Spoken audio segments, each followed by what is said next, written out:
উদয়পুরের মির্জায় গাঁজা বিরোধী অভিযানের পর এবার প্রশাসনিকভাবেই মাঠে নামল তেলিয়ামুড়া মহকুমা পুলিশ প্রশাসন।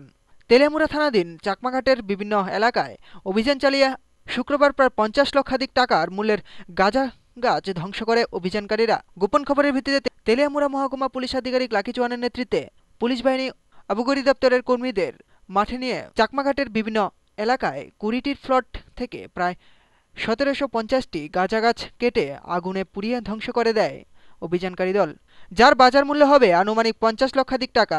গোপন সূত্রে খবর ছিল ওই এলাকায় বিভিন্ন কৃষিজ ফসলের পাশাপাশি গাঁজা চাষের রমরমা চলছিল দীর্ঘদিন ধরেই।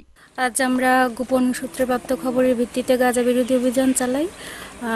চাকমাঘাট এরিয়াতে আমরা প্রায় 20টি প্লটে প্রায় 1750টি গাঁজা গাছের মতো নষ্ট করি, যার আনুমানিক বাজার মূল্য 40 থেকে 45 লাখ টাকা হবে।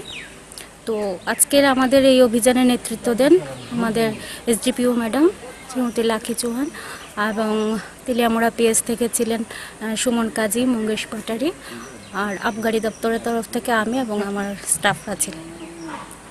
এরকম অভিযান কি চলবে না আরো? তো তেলিয়ামুড়া এরিয়াতে অনেক জায়গা আছে যেখানে গাঁজা চাষ চলছে। আমরা চেষ্টা করছি, আমরা বিগত দিনেও অভিযান করেছি, এই সিজনেরই গতকালকেও আমাদের অভিযান ছিল, আজকেও করেছি, এবং আগামী দিনে আমরা পাবলিকের সহযোগিতাও চাই এই ব্যাপারে। যাদের বাড়ির পার্শ্ববর্তী অঞ্চলে যারা গাঁজা গাছের চাষিদের না বললেও অ্যাটলিস্ট প্ল্যান্টেশনের ইনফরমেশন আমাদের দিলে খুবই উপকার হবে আমাদের, আমরা আরও র্যাপিডলি শেষ করতে পারবো আর কি গাঁজা বিরোধী অভিযানটা।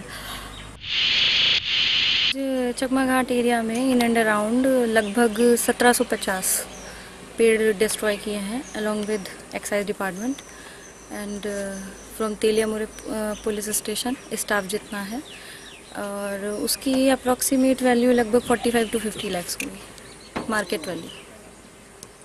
तो आप लोगों का जो अभियान है वो जारी रहेगा क्या? और बहुत सारे एरिया में जब तक पूरे मेरे सब डिवीजन से गांजा बिल्कुल खत्म नहीं हो जाएगा, अभी योजना जारी रहेगा।